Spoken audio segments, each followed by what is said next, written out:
Bismillahirrahmanirrahim. Alhamdulillahirabbil alamin. Wassalatu wassalamu ala sayyidil mursalin sayyidina wa maulana Muhammad ibn Abdullah al-mab'uts rahmatan lil alamin wa ala alihi wa sahbihi ajma'in wa man tabi'ahum bi ihsanin ila yaumiddin. Ikhwafillah rahmatullahi alaikum. Alhamdulillah pada kesempatan hari ini kita kembali berhimpun dalam majelis kita ya, meskipun secara virtual, melanjutkan kajian kita di dalam kitab Riyadhus Shalihin min kalami Sayyidil Mursalin yang disusun oleh Imam An-Nawawi rahimahullahu taala. Kita sampai di hadis yang ke-6 ya. Wa an Abi Ishaq Sa'd bin Abi Waqqas Malik bin Uhayb bin Abd Manaf bin Zuhrah bin Kilab bin Murrah bin Ka'b bin Lu'ay al-Qurashi az-Zuhri radhiyallahu anhu ahadil asyaratil masyhudi lahum bil jannati radhiyallahu anhum. Di hadis yang ke-6 ini diriwayatkan dari Abu Ishaq, kunyah beliau atau namanya adalah Sa'ad bin Abi Waqqas. Abu Waqqas ini ayah beliau ya, nama aslinya adalah Malik bin Uhayb. Maka biasa juga beliau disebut sebagai Sa'ad bin Malik. Dalam ungkapan Abdurrahman bin Auf ketika mengusulkan panglima perang yang akan memimpin pasukan di peperangan Al-Qadisiyah melawan Persia, beliau menyebutnya sebagai Sa'ad bin Malik. Atau juga ada yang menyebutnya dengan Sa'ad bin Uhayb. Sebagaimana Khalifah Umar ibn al-Khattab radhiyallahu anhu pernah bersurat kepada Sa'ad ini. Dalam surat itu dia menyebutnya dengan Sa'ad bin Uhayb. Jadi dinisbatkannya binnya itu kepada kakeknya. Tetapi yang lazim, yang populer itu adalah Sa'ad bin Abi Waqqas. Sahabat ini punya banyak sekali keutamaan. Banyak sekali keistimewaan. Di antaranya adalah apa yang disebutkan oleh Khalid Muhammad Khalid dalam kitab beliau Rijalun Hawli Rasulillah sallallahu alaihi wasallam. Itu menyebutkan bahwa kana lahu silahan.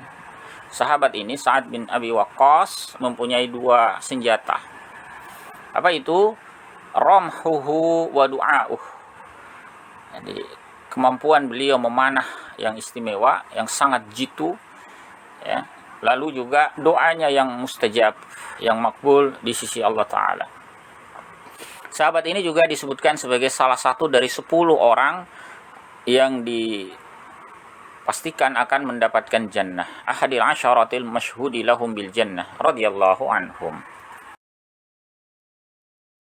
Nasab beliau bertemu dengan nasab Nabi Sallallahu Alaihi Wasallam pada Kilab. Jadi setelah Kilab itu, ini Kilab bin Murrah bin Ka'b bin Lu'ay itu nasabnya sama dengan Rasulullah Sallallahu Alaihi Wasallam. Sahabat ini juga dalam ungkapan Abdurrahman bin Auf itu disebut sebagai Al-Asad, ya. Al-Asadu fi barasinih, singa yang menyembunyikan kukunya. Ini salah satu gelar beliau yang menunjukkan keutamaannya, keistimewaannya. Ya, kita bisa baca misalnya kiprah beliau dalam peperangan Al-Qadisiyah, ya, kemudian perang Madain yang berhadapan dengan pasukan adidaya Persia saat itu, ya, sampai kemudian berhasil menggulung habis Persia saat itu, dan kemudian beliau diberikan amanah sebagai wali di Irak.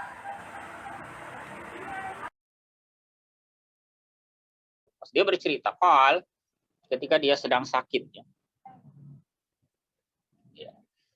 Ja'ani Rasulullah sallallahu alaihi wasallam ya'uduni 'ama hajjatil wada'i min waja'in ishtadda bi. Rasulullah sallallahu alaihi wasallam mendatangiku, yakni menjenguk aku pada tahun haji wada. Ini pada tahun ke-10 Hijriah, tahun terakhir. Jadi Nabi SAW berhaji. Sebetulnya itu haji yang pertama ya, sekaligus yang terakhir. Karena Nabi SAW berhaji itu sekali saja. Ya. Tetapi yang paling terkenal itu sebutannya sebagai haji perpisahan. Ya. Meskipun ini sebetulnya juga haji yang pertama, ya. Tapi lebih dikenal sebagai Hajjatul Wada, haji perpisahan. Ya, ada juga yang riwayat yang lain, penamaan yang lain, ya, Afwan, ya. Penamaan yang lain, jadi selain dikenal sebagai haji wada, ya, ini juga dinamakan sebagai haji al-balagh, ya, hajjatul balagh, karena pada saat itu Nabi SAW banyak menyampaikan, ya, pesan dalam peristiwa itu, dan beliau sering menyampaikan hal balagh. Jadi setelah menyampaikan beberapa pesan, ya, beliau mengulang, ya, hal balagh, apakah bukankah sudah aku sampaikan, dan seterusnya. Maka dikenal juga sebagai hajjatul balagh. Nah, pada saat itu, saat berhaji itu, sahabat Sa'ad bin Abi Waqqas radhiyallahu anhu ini ternyata sakit keras. Dia sakit keras. Ya, mi waja'in ishtadda bi. Ini sakit keras yang dia khawatir ini akan menghantarkan kepada kematian. Jadi Nabi SAW datang menjenguk. Nah, ini sekaligus menjadi tuntunan bagi kita, ya, untuk menjenguk saudara kita yang sakit, yang menghiburnya, mendoakan, ya, dan seterusnya.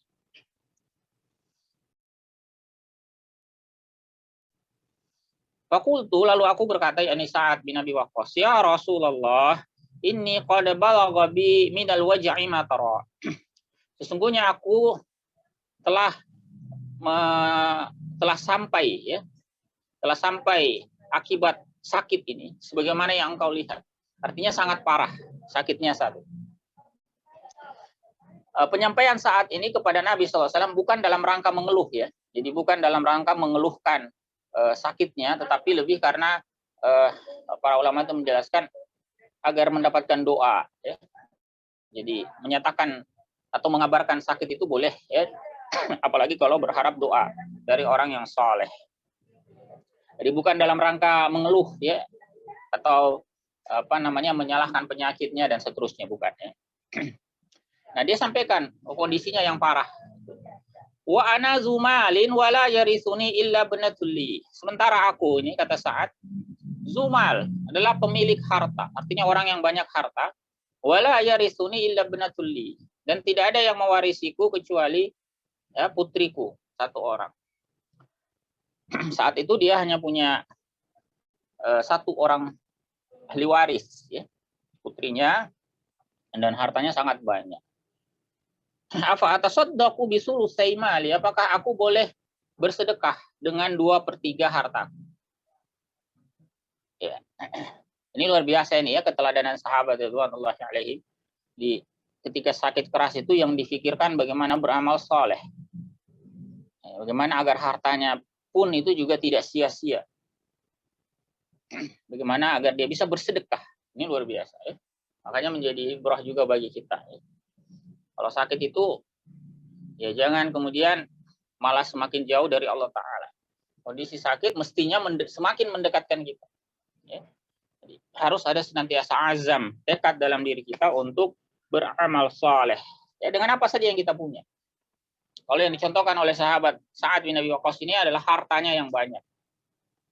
Sampai-sampai dia bermaksud menyedekahkan 2/3 harta.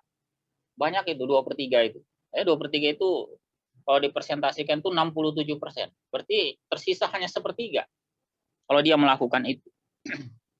Namun Nabi Shallallahu Alaihi Wasallam mengatakan qala la, ya, tidak. Artinya tidak jangan bersedekah sampai 2/3. Qultu, lalu aku berkata lagi, ya, saat kembali bertanya. Jadi ungkapan Nabi, ya, la ini tidak menyurutkan niatnya untuk tetap bersedekah. Oh, dia menawar lagi. Dia katakan kepada Nabi SAW, fasyatru ya Rasulullah. Bagaimana kalau separuhnya? Wahai Rasulullah, 50%. Kalau tadi 67 sekian persen, nah 2/3, nah ini 50%, setengah. Tetapi faqal, beliau sallallahu alaihi wasallam masih mengatakan la, tidak. Nah, Sa'ad bin Abi Waqqas ternyata juga belum berhenti. Dia masih berkeinginan, ya, untuk bersedekah. Qultu, aku bertanya lagi, fasulusu ya Rasulullah. Bagaimana kalau sepertiga? Ya, sepertiga harta, wahai Rasulullah, itu aku sedekah. Nah, barulah pada ungkapan sepertiga ini, kalau beliau bersabda, as-sulus. Ya, wasulusu katsir. Ya. Sepertiga itu. Ya, ini. Dan sepertiga itu juga sudah banyak. Artinya Nabi SAW mempersilahkan Sa'ad bin Abi Waqqas ini jika ingin bersedekah sepertiga harta. Dan sepertiga itu pun kata Nabi SAW katsir, banyak, sudah banyak sekali. Atau dalam riwayat yang lain, au kabir, ya, dengan huruf ba. Itu besar sekali, sudah besar. Ya, tidak berbeda mananya, katsir dan kabir dalam konteks ini. Kalau ini banyak, ya, harta yang banyak. Kalau ini jumlah harta yang besar, ya, sama lah, ya. Nah, baru pada sepertiga ini Nabi SAW mengiyakan. Ya. Lalu beliau jelaskan, ya, mengapa, ya, sepertiga itu. Innaka intazar warasataka aghniya khairum min antazarahum alatan yatakaffafuna nas.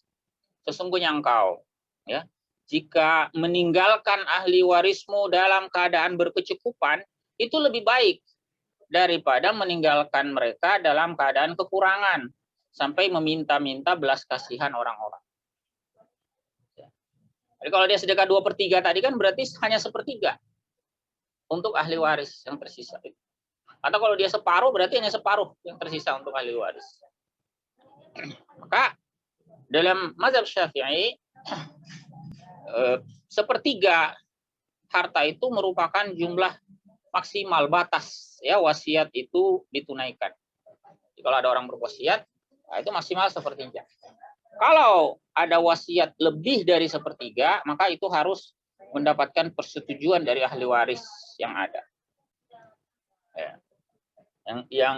Yang boleh itu sepertiga saja, ya, yang bisa langsung diberikan.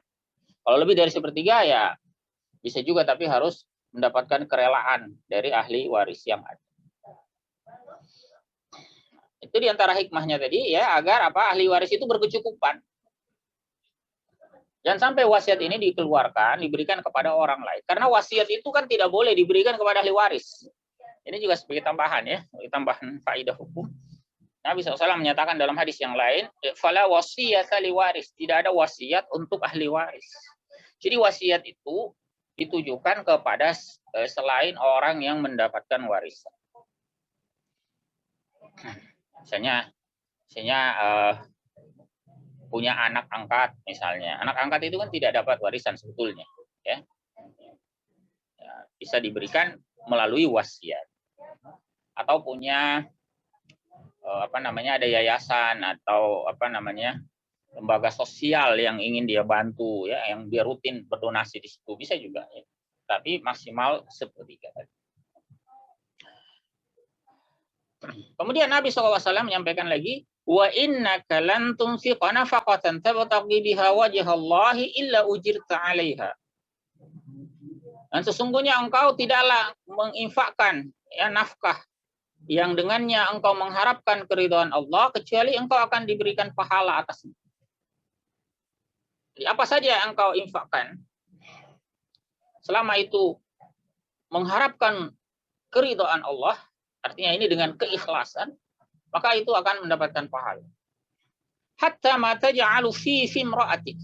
Sampai apa saja, ya, yang diinfakkan, termasuk apa yang engkau berikan pada mulut istrimu. Artinya menyuap makanan yang dimakan oleh keluarganya, oleh istrinya dan seterusnya. Itu juga bernilai pahala di sisi Allah Ta'ala ketika dilakukan dengan keikhlasan. Ya. Seorang itu bekerja, mencari nafkah, menghidupi keluarganya, itu rugi kalau tidak meniatkan itu sebagai ibadah. Karena tidak berpahala kalau dia tidak, ya, tabtaghi biha wajh Allah. Ya, tidak mencari, ya, melaluinya itu keridhaan Allah Ta'ala. Maka niatkan, ya, bekerja kita, ya, aktivitas kita, mencari nafkah, banting tulang, peras keringat, ya, untuk menafkahi keluarga dan seterusnya. Niatkan itu sebagai wasilah kebaikan, berdoa, ya, agar Allah Ta'ala terima itu sebagai amal saleh. Kita niatkan sebagai bentuk ibadah. Maka akan menjadi sarana kebaikan. yang mendapatkan pahala. Ya, sampai-sampai disebutkan di sini kita memberi makan istri itu juga berpahala. Ya. Jadi di sini juga ada isyarat dalam hadis ini ya, pentingnya kita itu memperhatikan kerabat. Ya. Jadi nafkah itu, berinfak itu ya di antara prioritas yang disampaikan ya di dalam ayat Al-Qur'an juga di dalam hadis Nabi Shallallahu alaihi wasallam itu adalah kita memprioritaskan kerabat yang membutuhkan. Jadi kalau ada kerabat butuh, kemudian ada selain kerabat butuh, sama-sama tingkat kebutuhannya, maka bersedekah kepada kerabat itu punya keutamaan yang lebih.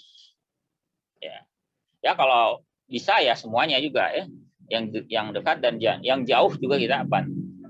Tapi kalau sekiranya perlu memilih ya ada skala prioritas, maka kerabat yang dekat itu punya keutamaan, ya, punya keistimewaan. Kita lebih perhatikan. Qal, lalu Abu Sa'ad ya, Abu Ishaq ini Sa'ad bin Abi Waqqas melanjutkan lagi. Faqultu ya Rasulullah ya. Wahai Rasulullah, ukhallafu ba'da ashabi ya. Apakah aku akan ditinggalkan? Apakah aku akan tertinggal oleh sahabat-sahabat? Tadi ceritanya ini kan setelah Haji Wada Nabi Shallallahu Alaihi Wasallam itu kan akan beranjak kembali ke Madinah bersama juga dengan sahabat-sahabat yang lain. Sementara Sa'ad bin Abi Waqqas ini kan posisinya masih sakit, ya, kondisinya masih sedang sakit dan lumayan parah. Ada kemungkinan dia tidak bisa ikut rombongan itu, sehingga dia agak bersedih juga. Apakah nanti saya akan tertinggal? Lalu beliau bersabda. Jadi beliau bersabda dengan kalimat-kalimat yang menenangkan. Ini juga menjadi tuntunan bagi kita ya, ketika mengunjungi orang sakit itu juga salah satunya adalah menyampaikan hal-hal yang membuat saudara kita yang sedang sakit itu terhibur, ya, merasa tenang, tidak risau ya dan seterusnya. Nabi SAW menyampaikan, innaka lan tukhallaf, sungguhnya engkau tidak akan tertinggal. Ya. Sebetulnya ada beberapa makna ya diungkapkan oleh para ulama ya terkait dengan tidak tertinggalan tukhallaf ini. Ya di antaranya misalnya dikemukakan oleh Ibnu Allan dalam syarah beliau ya Dalil Falihin, beliau katakan bahwa makna tidak ditinggal itu maksudnya justru Sa'ad bin Abi Waqqas ini nanti akan sembuh ya, dia akan sembuh kembali dan bersama dengan sahabat-sahabat yang lain. Bahkan dia diberikan umur panjang oleh Allah Ta'ala. Sa'ad bin Abi Waqqas ini punya umur yang panjang. Bahkan ada ya cerita Sa'ad bin Abi Waqqas ini sangat berperan dalam penaklukan Irak. Ya, nanti kita akan kenal ada namanya perang Al-Qadisiyah ya, melawan pasukan Persia saat itu. Ya, terkenal itu riwayat cerita dialog antara Sa'ad bin Abi Waqqas dengan Panglima Persia, yaitu Rustum. Ini bisa dibaca di kitab-kitab sirah itu. Dialog dengan Rustum itu yang diantaranya mengungkapkan tentang tujuan ya aktivitas jihad itu adalah untuk membebaskan manusia dari penghambaan kepada sesama manusia menuju penghambaan kepada Allah Ta'ala. Ya, dari penindasan agama-agama yang lain, ya sistem yang lain menuju kepada cahaya Islam. Itu dialog saat ini Abi Waqqas itu dengan Rustum, ya, salah satu panglima Persia. Jadi di sini disebutkan tidak tertinggal, bahkan dia nanti akan sembuh, ya, punya umur yang cukup panjang. Lalu Nabi SAW mengatakan, "Fata'mal amalan tabtaghi bihi wajh Allah, illa zadta bihi darajatan wa rif'ah." Ya, lalu kemudian lalu engkau beramal, melakukan amal, ya. Bahkan banyak amalnya nanti ya saat Nabi Waqqas ini. Yang engkau mengharapkan dengannya keridhaan Allah, ya, tidaklah engkau lakukan itu illa zadta bihi darajatan wa rif'ah, kecuali ya bertambah bagimu derajat dan ketinggian.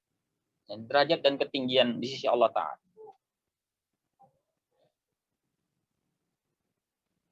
Kemudian Nabi mengatakan wala'allaka an tukhallaf. Ya, bisa jadi engkau juga akan tertinggal. Jadi kalau di atas tidak tertinggal itu artinya bisa berhimpun lagi dengan para sahabat yang lain. Tapi ada juga antukhallaf, engkau juga bisa tertinggal. Tertinggal dalam arti diberi umur panjang. Sahabat-sahabat yang lain lebih dahulu ya berpulang ke rahmatullah. Sementara Sa'ad bin Abi Waqqas ini termasuk yang diberi umur panjang. Jadi sejadi juga engkau akan tertinggal hatta yantafi'a bika aqwamun wa yudharra bika akharun. Ya, sehingga bisa mengambil manfaat melalui engkau ya kaum yang banyak, dan tertimpa mudarat ya melaluimu kaum yang lain. Biasanya para ulama menjelaskan misalnya peran Sa'ad bin Abi Waqqas tadi dalam menghadapi Persia ya, menaklukkan Irak yang sempat kita singgung tadi. Dalam perang Qadisiyah itu luar biasa ya. Itulah peristiwa di mana kaum muslimin itu dengan pasukan berkuda menyeberangi sungai Dajlah yang terkenal. Ada 30.000 ya pasukan kaum muslimin berhadapan dengan sekitar 100.000 pasukan Persia. Ya. Nah, itu menang atas izin Allah Ta'ala. Dan setelah itu Sa'ad bin Abi Waqqas ya, itu ditugaskan oleh Khalifah Umar. Ya. Jadi Umar saat itu menjadi khalifah, menugaskan Sa'ad bin Abi Waqqas ya, radhiyallahu anhuma untuk apa? Untuk menjadi wali di Irak. Ya, wali di Irak. Nah, dia membimbing manusia saat itu ya, banyak di antara penduduk Irak itu masuk Islam ya, melalui Sa'ad bin Abi Waqqas. Sebaliknya yang lain ini yang musuhi kaum muslimin itu menderita kerugian. Pasukan Persia kalah ya. Harta mereka dijadikan sebagai ghanimah ya, dan seterusnya. Nah, itu di antara makna hatta yantafi'a bika aqwamun wa yudharra bika akharun. Lalu Nabi SAW berdoa, Allahumma amdi li ashabi hijratahum. Ya Allah. Jadi lafaz Allahumma itu oleh Ibnu Alan dijelaskan, ini sebetulnya ya Allah aslinya ya, ya Allah. Makanya kalau diterjemahkan tuh ya Allah. Lalu huruf ya-nya dihilangkan diganti dengan mim. Ya. Jadilah dia Allahum. Ya, diletakkan di belakang. Ini doa ya. Amdi li ashabi hijratahum, sempurnakanlah bagi sahabat-sahabatku hijrah mereka. Wala taruddahum ala aqabihim, dan janganlah engkau kembalikan mereka ke kehidupan jahiliyah sebelumnya. Nah, doa ini menjadi isyarat juga kepada kita untuk ketika mengunjungi orang yang sakit itu kita doakan ya, doakan kebaikan baginya. Termasuk yang dicontohkan oleh Nabi SAW. Meskipun tidak berhubungan langsung dengan penyakit atau kesembuhannya. Ya, misalnya kita doakan ya, semoga Allah merahmati, ya, semoga Allah memberikan kemudahan. Nah, di sini Nabi SAW doakan, Allahumma amdi li ashabi hijratahum. Ya Allah, sempurnakanlah bagi sahabat-sahabatku hijrah mereka. Ini masih dalam konteks hijrah, hadis ini ikhwatullah rahmatullahi alaikum. Di antara maknanya yang dijelaskan oleh para ulama itu adalah bahwa ada kekhawatiran ya di kalangan sahabat, termasuk tadi Sa'ad bin Abi Waqqas, bahwa hijrahnya itu menjadi tidak sempurna ketika dia wafat di Mekah. Kita tahu hijrah itu kan meninggalkan Mekah menuju ke Yathrib, menuju ke Madinah. Tapi kebetulan ini kan menunaikan haji, jadi datang lagi ke Mekah. Ternyata pada saat datang itu mengalami sakit keras. Nah, sahabat ini khawatir kalau hijrahnya itu menjadi kurang sempurna karena dia kembali lagi ya ke negeri asalnya yang sebetulnya sudah dia tinggalkan, yang sudah dia bertekad untuk meninggalkan. Itu diantara doa ya. Nah, kemudian sebagian ulama mengatakan hadis ini sebetulnya sampai di sini saja. Wala taruddahum ala aqabihim. Adapun yang belakang ini merupakan ungkapan periwayat hadis. Ya. Ada yang mengatakan begitu. Jadi dalam istilah ilmu hadis itu namanya mudraj. Ya. Tambahan ya dari periwayat yang bukan merupakan isi hadis. Tetapi ada juga yang mengatakan bukan, ya itu bukan mudraj, tapi merupakan ungkapan, ya bagian dari hadis. Jadi apa yang terakhir ini? Lakinil ba'isu Sa'd bin Khawlah. Jadi, namun yang rugi itu adalah Sa'ad bin Khawlah. Nah, siapa Sa'ad bin Khawlah ini? Sa'ad bin Khawlah ini sebetulnya salah seorang sahabat yang berhijrah. Ya. Ada juga yang mengatakan dia tidak berhijrah. Dia rugi itu karena tidak berhijrah. Jadi, kenapa sahabat ini yarsi lahu Rasulullah sallallahu alaihi wasallam amma tabi Makkah. Jadi Rasulullah SAW bersedih untuknya karena dia meninggal di Mekah. Terkait Sa'ad bin Khawlah ini memang ada beberapa penjelasan ya. Ikhtilaf di kalangan ulama. Ada yang mengatakan Sa'ad bin Khawlah ini tidak berhijrah. Meskipun dia muslim, dia tidak berhijrah. Karena itu dia tidak mendapatkan keutamaan hijrah. Dia meninggal di Mekah, rugi dia. Atau ada juga yang mengatakan sebetulnya dia berhijrah. Dia berhijrah, ikut hijrah ke Yasrib, bahkan mengikuti perang Badar. Tetapi setelah perang Badar itu dia kembali ke Mekah dengan pilihannya sendiri. Nah, ini yang membuat hijrahnya menjadi tidak sempurna. Ada juga yang mengatakan dia hijrahnya ke Habasyah, bukan ke Yasrib tapi ke Habasyah. Setelah itu kembali ke Mekah. Terlepas dari berbagai pendapat itu, namun yang jelas ikhwatilah rahmatullahi alaikum, ya Sa'ad bin Khawlah ini menjadi tidak mendapatkan keutamaan hijrah secara sempurna. Apakah dia tidak berhijrah sama sekali ataukah dia berhijrah tapi kembali lagi ke tempat asalnya. Jadi ke Mekah dan bahkan dia mati di sana. Ya, meninggal dunia di sana. Nah, ini yang membuat sahabat tadi Sa'ad bin Abi Waqqas itu khawatir jangan sampai dia juga wafat di Mekah sehingga tidak sempurna keutamaan hijrah dia peroleh. Maka kemudian di antara doa Nabi Shallallahu Alaihi Wasallam yang menenangkan dia ya, adalah ya amdi li ashabi hijratahum ya Allah sempurnakanlah bagi sahabat-sahabatku hijrah mereka. Wallahu a'lam bishawab. Itu hadis yang ke-6. Ikhwahillah rahmatullahi alaikum. Ya, selanjutnya kita lihat hadis yang ke-7. Wa an Abi Hurairah Abdurrahman bin Sakhr radhiyallahu anhu. Ini hadis yang diriwayatkan oleh Imam Muslim dari Abu Hurairah. Abu Hurairah ini huruf ta marbutahnya biasanya dibaca dengan fathah ya sebagai isim la yang sharif. Hurairah. Meskipun ada sebagian ulama yang membacanya dengan kasrah ya Hurairatin. Tapi yang masyhur itu yang dibaca dengan fathah. Di majrur dia dengan dijar dengan fathah sebagai salah satu isim la yang sharif. Kunyah beliau adalah Abu Hurairah. Ada beberapa versi sebetulnya tentang mengapa dia diberi nama kunyah ini. Ini kunyah bukan nasab ya, berbeda dengan sahabat yang kita baca sebelumnya Abu Ishaq ya. Atau sebelumnya lagi adalah Abu Yazid ya. Itu kaitannya dengan nasab kunyah mereka. Sementara Abu Hurairah radhiyallahu anhu kunyah ini bukan berkaitan dengan nasab, melainkan berkaitan dengan satu karakteristik yang menonjol ya padanya. Jadi ada beberapa versi riwayat tentang itu, tetapi yang paling sahih menurut Ibnu Allan dalam syarah beliau terhadap Riyadhus Shalihin itu adalah yang diriwayatkan oleh Ibnu Abdul Bar. Suatu ketika Ibnu Abdul Bar itu yang meriwayatkan bahwa satu ketika Abu Hurairah itu membawa ya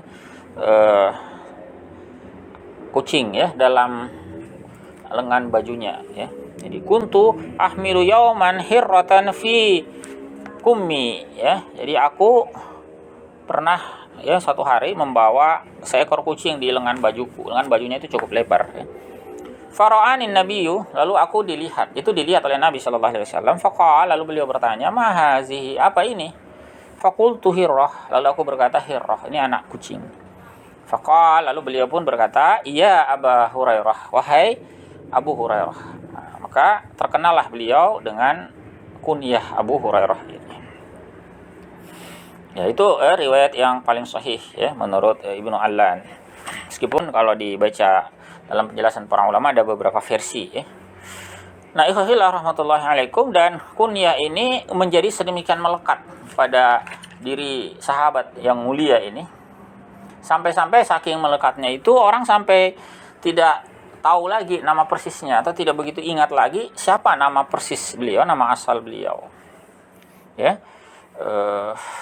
Bahkan terjadi ikhtilaf di kalangan ulama, ada yang mengatakan ada 30-an nama ya, ada 30-an pendapat tentang siapa nama beliau ini. 35 pendapat ya siapa ya nama asli beliau.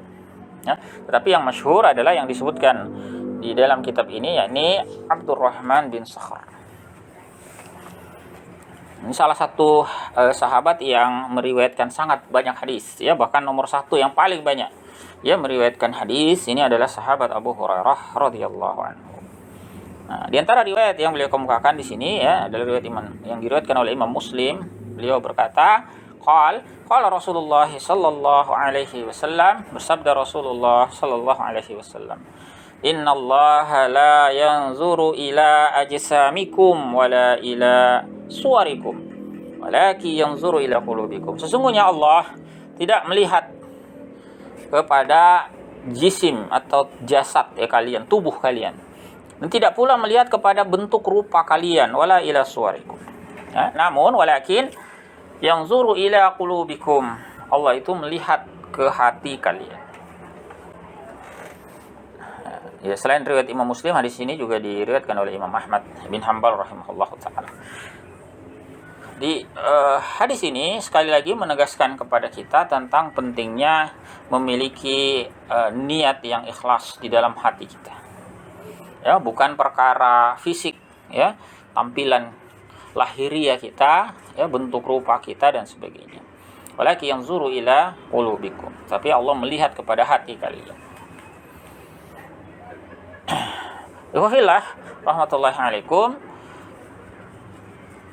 Sekaligus juga hadis ini ya isyaratkan kepada kita agar seorang mukmin itu senantiasa berusaha menjaga ya keikhlasan dan kelurusan niatnya. Ya, memperbaiki hatinya terlebih dahulu ya sebelum dia memperbagus fisiknya. Ya, bahkan sekali lagi justru amal qalb ini tidak kalah pentingnya ya dibandingkan apa yang dilakukan oleh anggota tubuh yang lainnya. Selain itu, bila dirangkai dengan hadis-hadis sebelumnya yang sudah kita baca, semuanya menegaskan kepada kita ya sesuai dengan topik bab ini adalah al-ikhlas wa hidharun niyah, agar kita senantiasa menjaga ketulusan hati kita semata-mata mengharapkan keridhaan Allah Ta'ala dalam beramal, dan juga berupaya menghadirkan niat baik kita di dalam berbagai keadaan, dalam berbagai perbuatan dan ucapan kita. Sekaligus berarti juga apa? Agar kita menjaga hati dari hal-hal yang bisa merusaknya. Ya, misalnya sikap riya, ya, sebagaimana kita baca tadi hadis tentang jihad fisabilillah. Ya. Demikian pula dengan kebencian, sikap dengki, dendam, ya, kemudian juga sikap ingin dianggap sebagai orang yang hebat, ya, pemberani, ya, dan seterusnya. Nah, itu kita jaga ya hati kita dari perkara-perkara yang bisa merusak amal, ya, seperti itu tadi. Kata yang kita kerjakan itu adalah afdalul a'mal, amal yang paling utama, misalnya al-jihad atau as-salatu ya fi awwali waqtiha, misalnya jihad atau sholat pada waktunya, pada awal waktunya, itu diantara amal-amal yang utama ya. Tetapi kalau amal utama itu dikerjakan tanpa niat yang baik ya, tanpa keikhlasan, maka rusak juga ya. Orang berjihad bukan li'ila'i kalimatillah, maka rusak ya amalnya. Orang sholat bukan lillahi ta'ala, juga rusak sholatnya. Orang bersedekah bukan ibtigha'a wajhi rabbih, bukan mengharapkan keridhaan Rabbnya, rusak juga amalnya. Atau pada bagian awal dari bab ini Nabi Shallallahu Alaihi Wasallam mencontohkan hijrah yang tidak dibarengi atau tidak dilandasi oleh keikhlasan pun juga rusak hijrah tersebut. Ringkasnya ikhwafillah rahmatullahi alaikum, ya, prasyarat agar amal kita diterima oleh Allah Ta'ala ya diantaranya adalah niat yang ikhlas semata-mata mengharapkan keridhaan Allah Subhanahu wa Ta'ala. Barakallahu lakum wa hadanallahu wa iyyakum. Subhanakallahumma wa bihamdik, asyhadu an la ilaha illa anta, astaghfiruka wa atubu ilaik. Assalamualaikum warahmatullahi wabarakatuh.